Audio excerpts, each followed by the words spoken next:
Packing Punches with Scott and Ben.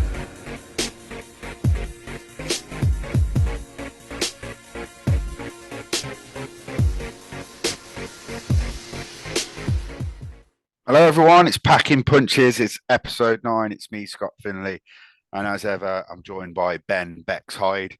Ben, how are you, mate? I'm really good, mate, really good. A nice little change in the weather. It's got a little bit cooler for those people that can't handle the heat. Yes. The northern base of us. Indeed. And we've got a little bit of a busy weekend this week, which is shit to have 2 cards on one night again. Yep, same old. But nice to have some British interest. So what's caught your eye this week, mate? You muted yourself. I'm looking forward to the Savannah Marshall fight. I feel like it's a great one for her to come back after the Shields fight. Shields is going to be very tough to beat for the foreseeable. So to get this unification fight straight away, I think she seems confident, and it'll be good to get some bouts around her and enjoy herself. I feel like I feel like she can get her out of there as well. I'm going for a KO. I don't know what you're thinking. Well, I'll be kind of torn. I spoke to Franchon very briefly last week when she arrived in the UK on Instagram, and I didn't fancy telling her to her face that I thought she was going to lose. But they both have a common defeat on their record. They only have 1 defeat each, and that's both to Claressa Shields. That was actually Franchon's debut. Her debut was against Claressa Shields. It's mad, isn't it? Which is incredible. She's a completely different style of boxer from Shields. She's a brawler. She's a little bit shorter than Savannah. She'll come forward. She'll try and get under Savannah's jab. She's going to have to box her head off, I think, to get this through. And if there is a stoppage, which I would love to see, I don't think it's early. I think I think it's late. I think she breaks her down. And possibly, I mean, Franchon's a fantastic athlete. She may tire herself out going looking for Savannah. Yeah. I mean, she's got to get behind the jab to unsettle Savannah, and I don't know if that's really her style. Well, from what I've watched of her, it's definitely not. So, depends if she wants to actually box and not get into a war, because I don't think she'll come out of that successful. No, her brawling style is made for Savannah, really. Yeah. It's made for us to just keep on the back foot, ping that long jab out, and then once you throw the one double jab, strike through with the right hand, and it could be trouble for Franchon. It was great.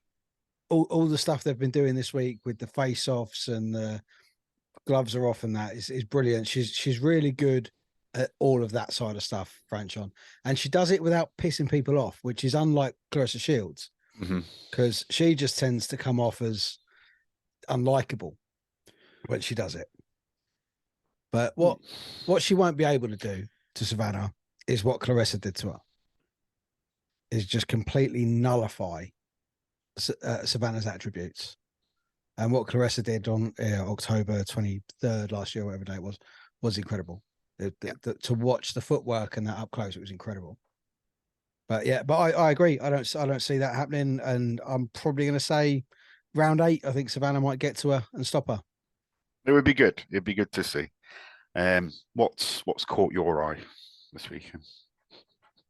Well, they've had some fantastic news for Sandy Ryan that's really caught my eye. That she's been signed to fight Jessica McCaskill for a unification of the welterweight division. The WBC, WBA, IBO, and ring titles all on the same fight. No date or venue confirmed as yet, but the fight is signed by both of them. I think could be a little early for Sandy. They did step her up quite early in her career when she come unstuck against a really tough Argentinian whose name escapes me at the moment. But I think that's a real great shout for her. The other title to stop, I mean, obviously this is unified. The title that's missing that would make this an undisputed fight is the IBF welter, which is vacant, which is Natasha Jonas is fighting for this weekend in a bid to become a 2-weight world champion. I don't know if you've seen a lot of this in the build-up. I've been made to feel very uncomfortable with some of the comments that Joe Gallagher's been making regarding Tasha's career, saying he wants her to retire. He thinks, she's done enough and this, that, and the other. It does, for me, it does not sound like what I would want to hear from my coach if I'm going into a vacant title fight against a tough Canadian with a good amateur background. And seeing him in the face-off, Tasha's very smiley. She's all laughing. Oh, isn't this awkward when they make us, stare each other in the face? I'm not liking the look of it for Tash.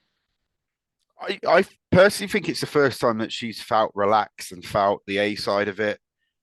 Because she was always like working hard to get these fights. It always, Jonas is in the background, and now she started to obviously get the title and get the fights. She is kind of the A side. So at 37, it's kind of maybe a little too late. But is Joe Gallagher just trying to take the pressure off her? I don't know, but it's very weird comments to make. I mean, obviously we all want Jonas to win, but yeah, it's bizarre. It's bizarre, but Joe Gallagher has got a little bizarre of late. Some of the things he says. As for Sandy Ryan, I think it was Farias that she lost to, and then she avenged that loss straight away. She did avenge it straight away. Yeah, with I think it was a unanimous decision on that one as well. So, if she wins, all nice and la-di-da, we won't say it's too soon. But honestly, I don't know. It's a tough fight, but it's a good fight, and it's the women are the ones that are fighting, aren't they? They're not shying off and not taking the fight. So. No, I think Chantel Cameron did quite a good job on Jessica McCaskill. And I think that's probably the blueprint for Sandy Ryan. It's probably one of the most vicious body punches I've ever seen in women's boxing. She's like Ricky Hatton when she goes to the body. It's vicious. And then, back to Jonas. I think there's only one other time, I think, where Jonas has felt like the A side and had the confidence. And that was the Vivian Obanoff fight when she went in there and got knocked out in the first round. So that's my worry with Tash this weekend. I really, really do hope she does it, because what it does for Tash is set up that literally the world is at her feet if she wins this fight, because then we've got the Ryan McCaskill fight, as we've just been talking about, and the winner of that is going to want a shot at the winner of this, because that makes it undisputed. But then Tash can step back down to the weight division where she's already holding 2 belts and try and go for undisputed there. So if Tash wins Saturday night, the world is absolutely at our feet. Definitely. Which is, it will be great to see. 100%, yeah, I agree. But there is another test, in inverted commas, on this card for Ben Whittaker. This is probably his hardest fight. I think it's Belovsky. Might be Belevsky, but I'm not too hot on the. Well, you're trying to twang as well here, aren't you? European names. Belevsky. He lost on points to Jack Cullen. That's kind of his only real experience with British fighters. Jack Cullen is levels and levels and levels below Ben Whittaker. So I can't see it going the distance. I think Ben breaks him down and stops him in the first 4. Yeah, well, Ben needs a test, doesn't he? I know he's only this is 4th professional. But like the last one was, wow, the guy was late notice, weren't he? It wasn't a test, and it doesn't do him any good. We all want to see him get a slap on the face, don't we? His chin. We do want to see it. We do want to see him get hit. Not saying we want to see him get beat, but we want to see him in a fight. So I want to see it tested. I want to see it tested. I want to see, can he take it? Just keep walking up those steps. There's no point in putting him in with anything that could be dangerous. So yeah, up the steps. I'm sure we'll still see the showboat in, but I'm glad he's back out, because seems to be no issues with the injury that he came back from. So it's good to see him, because what was it? 2? No, it's it. Yeah. It's not even 2 months, is it? Since he fought, it might have been. Every day goes into one at the moment, but yeah, no. Yeah, Let's no, get the get let's his get the debut, didn't trajectory. he? Then he had about 4 or 5 months off. Yeah, Yeah, get yeah, trajectory. good. And he's got to be out regular, isn't he? He's got to be out regular. Yes. So yeah, as regular as he can. And to be fair, obviously you don't want to give him anything too dangerous, but he's got to be made to work for these wins, because then once he gets up to European level, then there's going to be some tests, especially in that light heavyweight division. Another one on that card, I think personally, this fight could steal the card. Zach Chelli against Mark Jeffers. You like Chelly, The don't you? original opponent, Mark Heffron. I think I've got a lot of time for Zach Chelli. A lot of time. The kid is vicious. Oh God, say it's years ago now. It was during COVID. He fought Jack Cullen in the fight camps in the match from Square Garden. Got given a very dubious draw when, for me, he won it quite clearly. Jack's face was battered. There was cuts all over the shop. He hits so hard. His only downfall, I think, is a little bit of patience. He seems to go gun ho. The accuracy drops a little bit. Power's all there, but the accuracy isn't. If he was to just take his time and break his shots down, select the shots a little bit more carefully, I think we'd see quite a lot of vicious stoppages in Chelli's career. This was supposed to be an eliminator, I think, for the European title. I don't think that is on the line anymore after Heffron pulled out. No, it's not. It's not. But still, I think it's a good fight. Mark Jeffers is 15-0. He's a pretty good test. But yeah, I don't think he's good enough to beat Chelli. And I'd take Chelli to win probably first half of the fight. I'd imagine he might knock him down once or twice. Jeffers is a tough kid. He'll keep getting up. I think it'll be a bit later than that. The only issue I have with this fighting card is no one's talking about it. No one said a word, and I don't know who it was. It was I think it was Boxing Kingdom were talking about YouTube views on fighters' interviews and promoter interviews where a couple of years ago they were getting into near enough like the high hundred of thousands, and it's decreased by about 60-70%. And these fighters need that interaction and people talking about it like we do. We want to talk about everyone. And these guys are struggling because the heavyweights aren't fighting. And it's trickling down because people are losing interest. Yeah. You want the casuals, they want to see heavyweights. So I think as a whole, these promoters need to stop talking and start doing stuff and getting fights made. And then we would talk more about Zach Chelli. And it's a shame because they shouldn't have to rely on other people, but that's the boxing world. Yeah, because I mean, this kid is British, Tunisian, Italian. He should have 3 countries in his corner. Yeah, but as you say, the game as a whole is at the mercy of its prize fighter division, its gold standard division, which isn't doing anything at the moment. We have had an announcement this week with regards to Joe Joyce. He's going to do an immediate rematch against Jilly Zhang, September 23rd. O2 Arena, I believe. What are you thinking? Wembley. It's definitely London. Bad decision for Joyce, I think. I've seen Joyce twice live. Doesn't move his head. Doesn't matter who he's fighting. It doesn't move his head. And Zhang just could not miss with that straight backhand. I wanted as tough as he is, I wanted to hear from Joyce, and he suddenly kind of found a voice, but it's a voice that isn't a confident one. He can't deal with questions put at him, and he put himself down when Simon Jordan questioned why he was going back into this fight.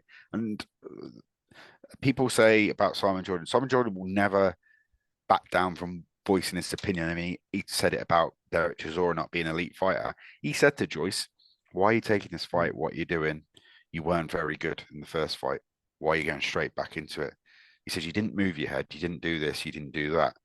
And Joyce was like, well, I came in light. And he was questioning why he came in light. And he went, well, I was just eating like normal and doing like normal. So there was no reason why he should have came in light. He just came in light. It wasn't the plan to come in light. So, and then he was like, yeah, I need to move my head. Well, you've not moved your head in 38 years to being on the planet. So what changes? And we all Yeah. like Joyce, the British public like Joyce, but I don't understand, why has he not took a fight with a southpaw of a lesser caliber just to get used to it a little bit more, to go straight back into it. And you see Yeah. Frank Warren sitting next to him, just offering nothing. I'm worried about him, and look, God forbid, I hope he comes through and does it. But you know, I don't see anything different happening. He said it was his eye that stopped the fight, not his heart. Not he weren't going to get knocked out. He's just going to go after your eye again. You don't control how your eye works. Oh yeah. So I'm worried. No. I don't get it, mate. No, I can understand from a fight's point of view, you get beat, you want to go and right the wrong straight away. But this one doesn't make any sense for me. I think it's and the loser, if Joe Joyce loses again at what's he, 37? Yeah, for if He's not getting back to the top level. No, he's not. Yeah, if he loses. I know he waited a long time, didn't he, in the amateurs before he turned over. But yeah, if he loses to Zhang again, he's not getting back to that top level, and I can see that happening. The problem is, I can't think of a decent level southpaw to use for sparring, let alone a lower level one to get a good fight against. I mean, how do you prepare for a 6'9", 20 stone southpaw? I mean, the only person is probably Tyson Fury to come down and spar southpaw for you. But I don't know. The guys I would think to spar would probably be retired fighters. No, I have not got an answer. yeah, Because who is out there? Maybe that was the problem. Maybe they couldn't get effective sparring. Because if it's not effective sparring, and you go in there and because it's southpaws, it's all wrong, it's all backwards. They're a nightmare, absolute nightmare. Oh, I give the left hand. I learned to switch hit because it, yeah, but it's like Mickey said in Rocky 1, it should be outlawed. I learned to switch hit just to take that element out of it. So if you fight a southpaw, they haven't got that one weapon over you. And I mean, well, if you can get fighters that can switch hit and can fight entire rounds, entire fights in the other stance, that would be helpful. Maybe that's what they need to teach Joe. Just teach him the basics of fighting a southpaw, and do a Rocky. Turn up against Apollo Creed. And swap your hands. If he turns up against Zhili Zhang and walks out of his right hand and his right foot forward, they're going to go wall. But I can't see that happening. To be fair. And what's David Hay up to? What is he up to? And he having like some sort of open relationship in the Caribbean. Does he not fancy some sparring? I don't know. Because I'm going to have egg on my face. David Hayes is southpaw, isn't he? Have I made it up? No, he's not. Is he not? He's an orthodox. Well, why did I think he was a southpaw? No, he's orthodox. Oh, okay. I'll start chatting. Yeah. But okay. But then he defeated Valuev. But he was. Yeah, he was Joe's manager when Joe turned pro. He was haymaker fighter. Yeah. Get the band back together. Yeah, no, I don't know. I don't know. Yeah. I think it's a dangerous fight. Yeah, I don't know. I can't remember him ever fighting left-handed. Not even under Adam Booth. But yeah, I did left-handed David Hay. That would have been interesting. The way he went after people, he was like a shark smelling blood in the water when he nearly finished someone. Yeah, he did. Yeah, that's true. But yeah, no, dangerous fight for Joe. Want to see him come through it, but yeah, I'm not overly sure. Also that night, September 23rd at York Hall, Brad Pauls has got a shot at the English middleweight title, which is more he's Cornish lad, but he's based in Essex. So that's more for us down here. We're happy that Brad's got another shot of the English at York Hall that night. Back to that Saturday night card then. So the Chelly one, we're both going for a Chelly knockout. Yes. Yeah. Lovely. We didn't actually give a prediction on Jonas against Candy Wyatt. Split I'm going decision. for the upset on this. I'm going to say Candy Wyatt's going to Jonas. You've been influenced by Mr. Gallagher. I'm going for split decision. Jonas. I'm going to go for Candy Wyatt by stoppage. Ooh. Get down, lad books. And that's I'll put my I'll share my accumulator on Twitter tomorrow night. I'll share it. But I'm not accepting any responsibility if none of them come in. If anyone follows my tips. Another women's fight on that card that has set fire in the last couple of days is the rematch between April Hunter and Kirsty Babington. Social media is alive with talks of this fight. April Hunter kind of come to the fores because she was Joe Law's mate when Joe Law's kind of got a bit popular. Mm-hmm. And then April Hunter came up in the background. Kirsty Babington, obviously, the last time we see her out, she was extremely schooled by Lauren Price in the first women's British title fight. Yeah. So this is more her level. Ironically, for me, this should be a British title fight. I agree. Lauren Price was always too good for that level. So yeah, this should be a title fight. But yeah, their previous fight was won by Kirsty on points. April's had a couple of points wins since. I don't think Kirsty's been back out since she was defeated by Lauren. No, I don't think so. No, she hasn't. And her previous defeat, Kirsty Babington, was to Candy Wyatt, who's fighting Natasha Jonas. It's all going on. And Sandy Ryan, so she's been in with, real good caliber. And I think April Hunter thinks herself quite a way above Kirsty. And I think she could be in for a shock again on Saturday night. She's got absolutely a win on points. Nothing to lose, has she? So I wouldn't mind. I'm cheeky Kirsty win on this one. Yeah, I reckon Pride on the cards. Yeah. Pride might have been a little dented in the British title fight, even though she was the underdog. It wasn't the greatest of performance by herself. So she didn't land a punch. No, she didn't land a punch, did she, against Lauren Price? So she'll be wanting to poor girl had her kit nicked. Oh, great. Yeah, the poor girl had her kit nicked after the fight.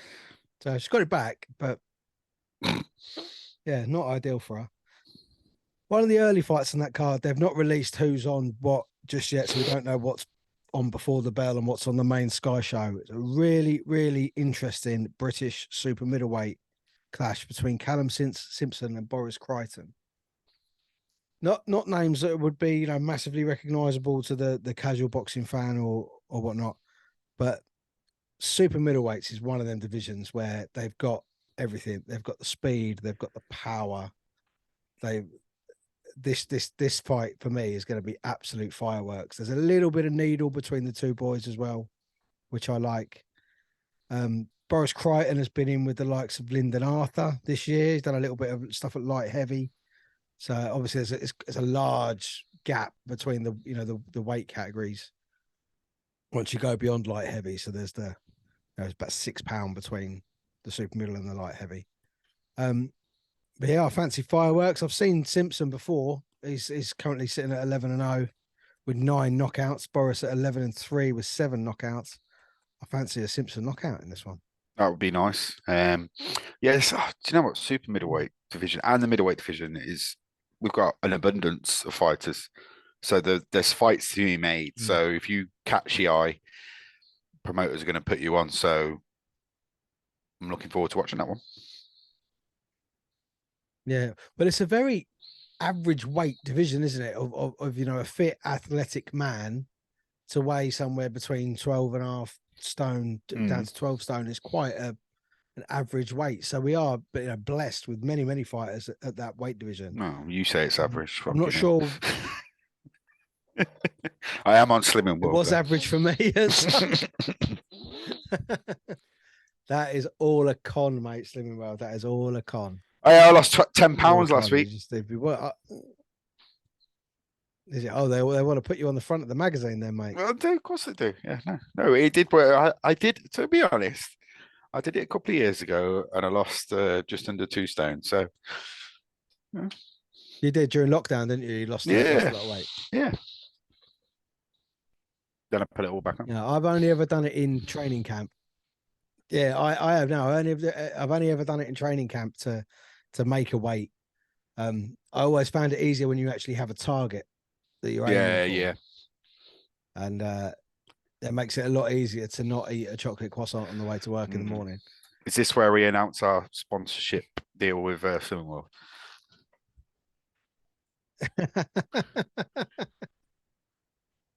Wouldn't that be something? I don't think that they promote exercise, though, do they? Nah, I don't do it. The missus tells me what I can eat, and that's it. Yeah, in all fairness, I don't think I've mentioned it on here. Obviously, I've been a fighter, so I've been to training and whatnot. I'm a level 3 personal trainer and level 1 boxing coach, but my wife's also a personal trainer and a nutritionist and a training life coach. I get a calorie counted lunch packed for me daily. So it's it's not too bad. I don't mind eating the same thing every day. I don't get bored. I'm the same. Because I'm not very adventurous with food. Yeah, I'm not very adventurous with food, so I don't get bored. And I do see a lot of the guys now, especially like the lower weights, like the blokes that are making like super bantam and feather and down at like 8.5, 9 stone. And they're generally they're quite small guys. But the meal preps where it's just like chicken and broccoli. And a rice cake. Oh my God, it must get boring. Yeah. Yeah, I'm quite partial to a rice cake, bit of peanut butter. Livens it up a little bit. Get that protein peanut butter and get all that in there. But, anyway, if anyone's listening and they want some Slimming World tips, just hit us up. Yeah. Yeah, I'll tell you, anyone who wants weight loss tips, don't ask boxers. We lose weight the worst possible way. Starving ourselves and overextended exercise. Shall we get back to the box? Get on the scales and all like. Yeah, why not? So there's another card Saturday night as well. A DAZN card, which I think has been tagged as a next gen, if they still call them that. And I believe I will just double check as to what this is for. I think the main fight it's in Sheffield at Sheffield Arena. And I think the main fight between Sheffield's Dalton Smith and then Sam Maxwell is Sam Maxwell's Birmingham lad, isn't he? Yep. I think it's an eliminator for something, but I don't quite remember what. But there, as we briefly said last week about this fight, obviously Dalton Smith is one of the top prospects in the UK. He's a fantastic lightweight fighter, super lightweight, beg my pardon. Sam Maxwell is a really good fighter, really a hard guy. And if the name sounds familiar, it'll be from a fight that he had. I think it was on a BT show where he was losing quite heavily throughout the fight. And in the 12th round, he was being goaded and mocked by his opponent, who he then smashed the granny out of with a 1-punch knockout. I think was that Akeem Ennis Brown? Was that fight? No, Conor Parker. I've got a few of the names down there. I can't pinpoint which one it was, but yeah, a fantastic victory that was for Sam. That kind of shot him up into the main thing. So this is for Dalton's British super light belt, and it's also for the Commonwealth super light belt. So a couple of belts on the line there. I know Dalton's looking at going undisputed with the British. Obviously, we win it 3 times. You get to keep that beautiful Robert Lonsdale belt. and hang it in your pride of place. I think this is a really, really interesting fight. But I'm yet to see a fighter that can deal with Dalton's skill level because it's immense. I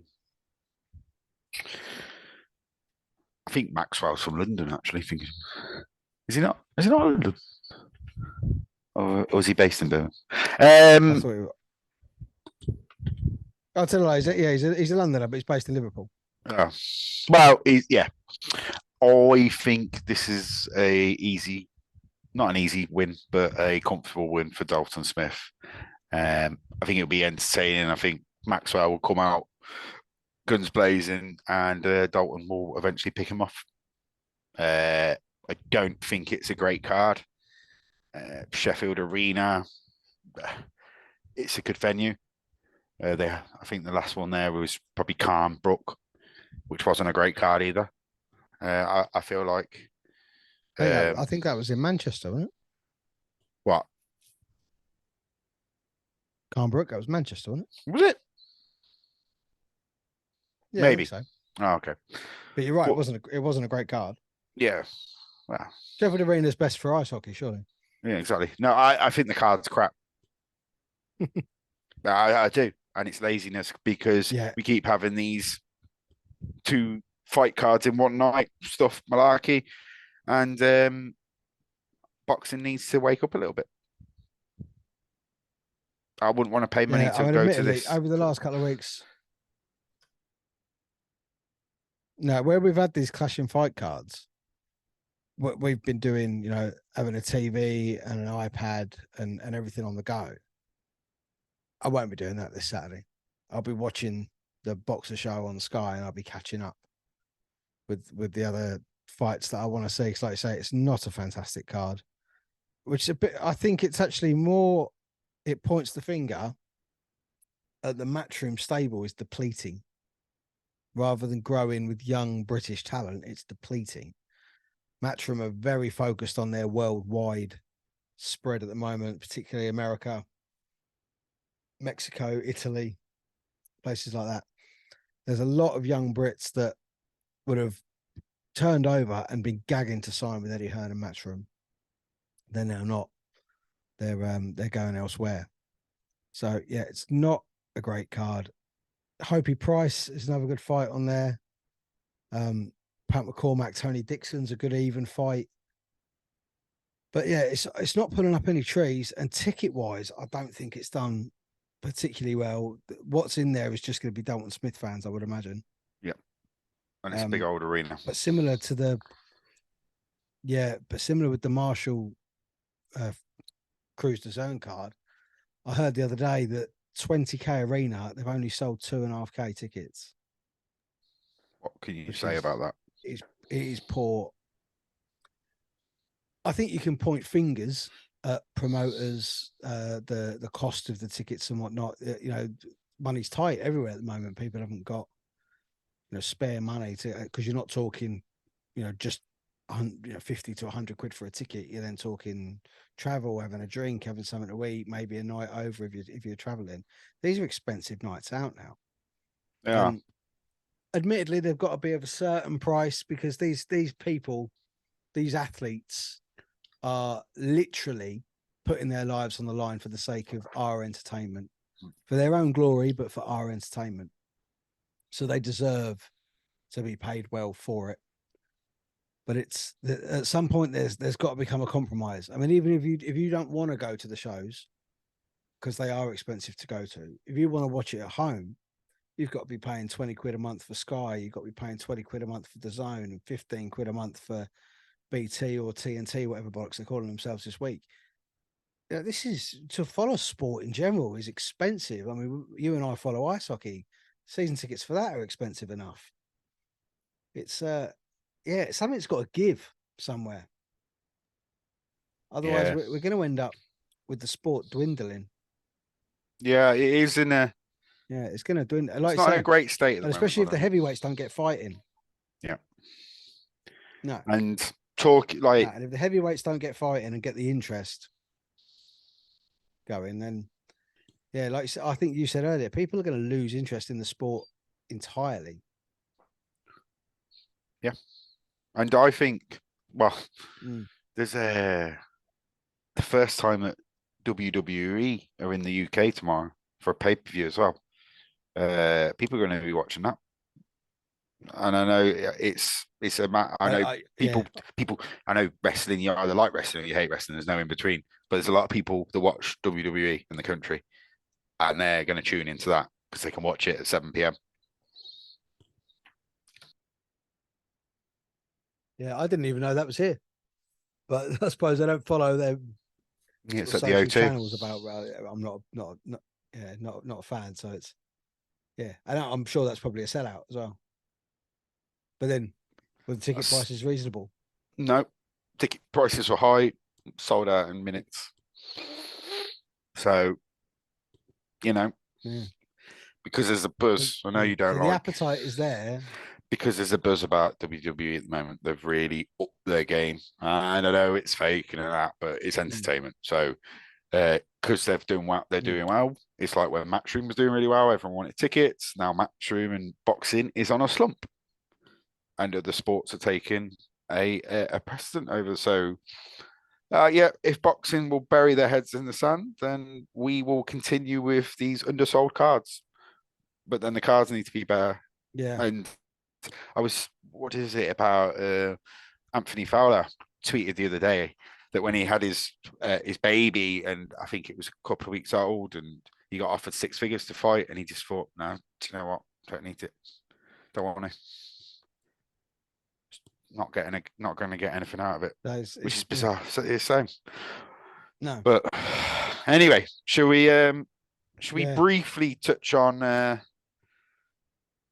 considering we slagged the heavyweights? Tyson Fury is saying he's fighting. Frank Warren was on Talk Sport saying he will get out, he will fight. I can't give you names, I can't give you dates, but he's calling everyone out on Instagram, and it's just and to be fair to Natalie Sawyer, she went, the public are losing interest. And Frank Warren's response was, nah, if Tyson fights, everything will be okay. Yeah, I'd heard that the other day. I think it was Natalie Sawyer and Simon Jordan, not when Frank was on there. Unfortunately, I missed the boxing hour yesterday on there. But yeah, I heard her say that, people are losing interest. And Simon said they're just hoping that when he gets a fight, and people see him fight again, the love will come back, the interest will come back. And I mean, he shocked me with the Wembley fight and the Tottenham fight that they sold out, because I underestimated his popularity, particularly with casual fans. But it's something where I was going to touch on just briefly, obviously, with the heavyweights not doing this. Boxing is split into levels, and where you've got we're talking the top echelon with the heavyweight champions. So they can put their show on wherever they like, and they can virtually charge what they like, and it will sell. But if you look at it like the pyramid of football, every Premier League game is sold out. It doesn't matter who's playing, when they're playing, Friday night, Saturday afternoon, Sunday lunchtime, it doesn't matter. They're all sold out. But the money isn't getting spread from that top echelon down the football pyramid. So when you've got your heavyweights and they're saying, oh, we're going to go and fight in Saudi Arabia because I want to make £100 million, and they're going to build an arena that holds 10,000, but it's going to cost you £2,000 to get out there. And they still sell it out. And then you have these shows that take place all over the country every week. York Hall, the Metro Utilita in Nottingham, or the Magna Centre in Rotherham, where a fighter that I know, Nicola Hopewell, is fighting in 3 weeks because she got a short notice opponent. She can't sell her tickets. She can't sell enough tickets to pay for her opponent. And the problem with the whole echelon of it is, which is probably similar with football. I mean, my closest team is Colchester United, League Two. If I'm going to go and watch League Two football on a Saturday afternoon, it's going to cost 30 quid. To me, that's a rip-off. But it's the same with boxing. If you want to go and watch one of these heavyweight fights, your minimum ticket price is like 60, 70 quid, and that's the setup in the gods. Closer you get to the ring, obviously, the more expensive it goes. But these people are trying to sell a ticket that's not close to the ring for a small hall show for like 50, 60 quid. And people just haven't got it. And because the heavyweights are not fighting in this, prize fighter division, the word is escaping me and it's bugging me as to what to call the heavyweight division, because it is the marquee division in boxing is heavyweights, always has been. It was you could stop anyone. You go back to the 70s and the 80s, you could stop anyone in the street who's heavyweight champion of the world, and they would all be able to tell you. It's not the case anymore. And not because, like we said last week, with it being fragmented, with all the different organizations having a belt and whatnot, it's because they don't fight. They only fight once a year, if that. Now, Canelo's putting them all to shame. He's fighting 3-4 times a year across different weight divisions. And, that's incredible. But yeah, I think we need to get these guys fighting, and they need to all be fighting each other. As we touched briefly on Tyson last week, I feel like I'm ranting again. I had a right rant about the heavyweight division last week. Tyson's legacy is awful. His resume is the worst out of the top 5 heavyweights in the world.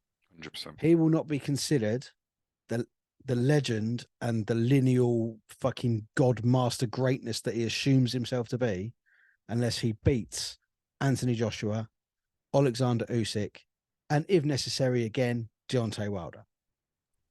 We know he's beaten him twice, got a draw with him once, regardless of what anyone else thinks. They're the results, so they're the facts. But the fact he hasn't been given a mandatory is shocking. The WBC reckon they're waiting so that he can fight Usyk because they want the undisputed. Oh yeah, bollocks! They don't want to put the Wilder fight in before anything else. Frank Warren. They're not fighting. Frank Warren said, "It's not my fault they've not put a mandatory in." That was his reaction. But is it hard for that was a his guy? Defense to it, yeah. Yeah, is it hard for a guy that's in silk pajamas to want to get up at 5 a.m. and train when he can fight once a year and earn 50 million?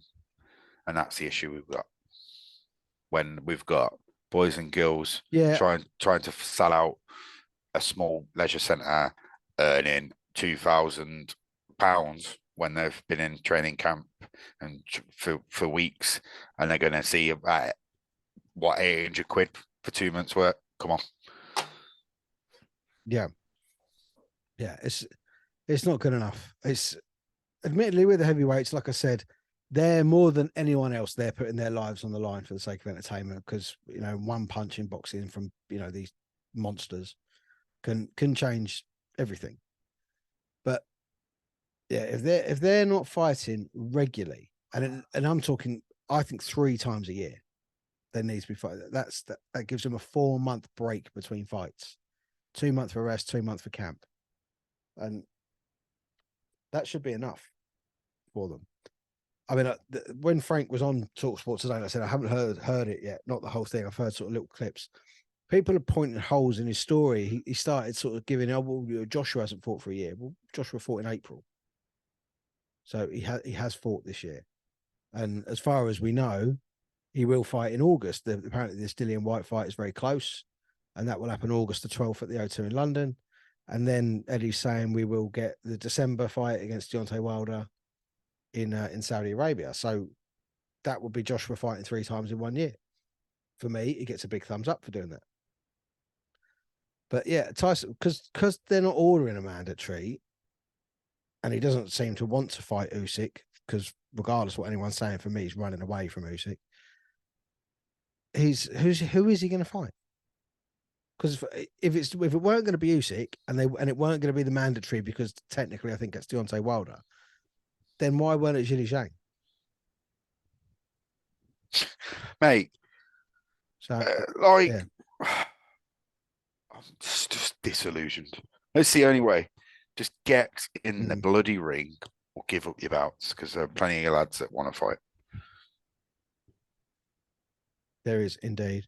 I think one final bit of news, mate, before we kick off. It's been announced today, actually, I think in the last sort of 5-6 hours, Buatsi and Dan Aziz looks like it's going to be made for a WBA final eliminator. Good. I like the sound of that. That sounds exciting for me. It does indeed. I know who I want to win. So let's see if it happens. Yeah, absolutely. Well, mate, I've really enjoyed this chat. I feel like I I waited love, I've actually I got love rid of some listening to stuff you. I needed to get rid of. Love when you get out one. I just put myself on mute and listen to you. I love it, mate. Yeah, I don't even look at the screen sometimes. I just end up ranting at the microphone. I think I'm just talking to myself. But yeah, mate. So yeah, I think we've covered all of that. We'll head back next week and we'll break down everything that's happened over this weekend, and hopefully we'll have some more news from some other divisions about some more big fights coming up. Hopefully. If not, mate, we're gonna have to start talking about fucking wrestling. Yeah, why not?